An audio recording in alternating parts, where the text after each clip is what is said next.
So the Great San Fernando Mission was two valleys.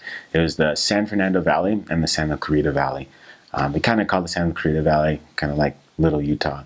A lot of the members, there's a bigger capacity of members up there. The San Fernando Valley, it's famous for the valley is what it's called.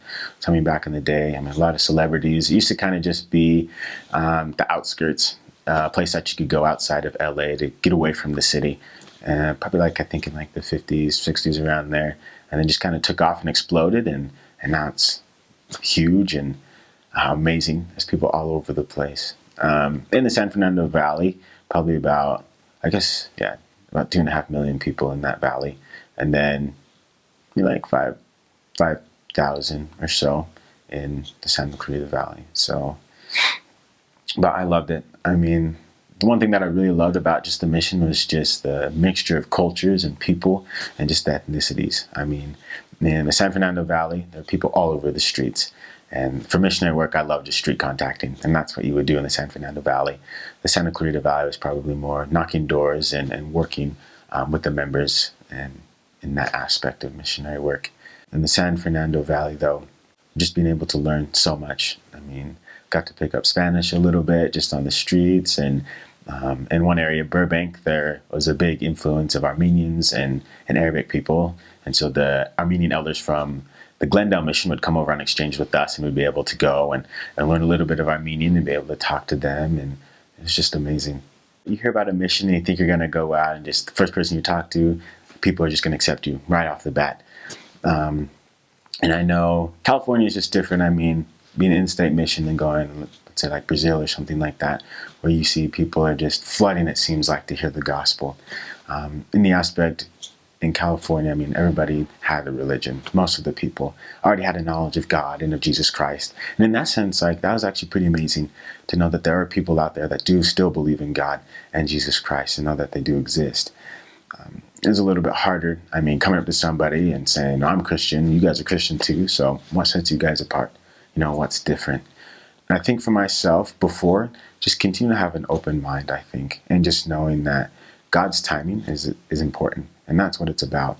Being a missionary, I felt for myself I was there for a reason and a purpose, whether it was just walking up to somebody's door and knocking on it and being that presence there in that white shirt and tie with a name tag on, even though they weren't interested at that moment and slammed the door, to know that one day, maybe 5 years, they remember that experience of those two elders that were at their doorstep, and that will spark them to be ready to receive the gospel. So I think just loving the people, not just going in gung-ho and being like, all right, like, you're a different religion, you need to be a member of the church, but just showing people that you care and that you love them, and knowing that as you try your best to follow the Spirit and just allow them to be able to feel your presence, live the gospel, smile, and be happy around them, and to know that that's what changes people. They notice that difference and they want it. And eventually, in their timing and God's timing, when they're ready, they'll be able to accept it.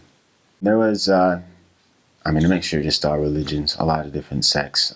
Catholic and Christian. A big thing, people kind of thought that we were a cult, and that was a big one that we got. Definitely like the Book of Mormon and the Bible. Why do you need both of them? We have the Bible. Why do we need the Book of Mormon? I'd say those were some more frequent concerns. Here and there about the blacks in the priesthood, but not as big. Prop 8 wasn't as big. That was more before my time. That happened when I was in California. But I think just kind of issues like that and just current issues that the church is dealing with right now, I think would be good to know to go into that situation. There's a lot of like anti-Mormonism as well. And so some people you could kind of tell already had like a pre-notion about the church. But just asking them if they did have any questions and just kind of opening that up to them. A lot of people who do have questions, they do believe that they know what the church is. They hear Mormons or the church, and we're on TV and stuff like that, and they feel like they have a grasp and understand what it is. But I think just giving them opportunities, as many as you can, to get them to ask questions, or to ask them if they do have questions or specific questions about Joseph Smith or about the Book of Mormon, and not try to stay away from generals because you're just like, oh, do you know about our church? Just like, oh yeah, like I know about you guys, and then they move on. So my first area was Northridge, and it was right next to University of Northridge, California. That's what it's called, but a college.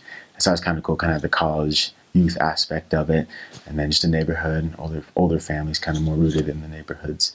My second area was Sherman Oaks, and that was really fun. A higher Jewish population in that area, which was cool. And my third area was West Hills, kind of Canoga Park area. We had more of like the flatlands in there in Canoga Park, which was good. Higher Hispanic concentration.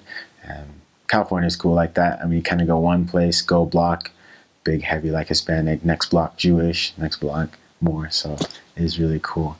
The area after that, I was in Saugus, and that was up in Santa Clarita. The previous ones were in the San Fernando Valley.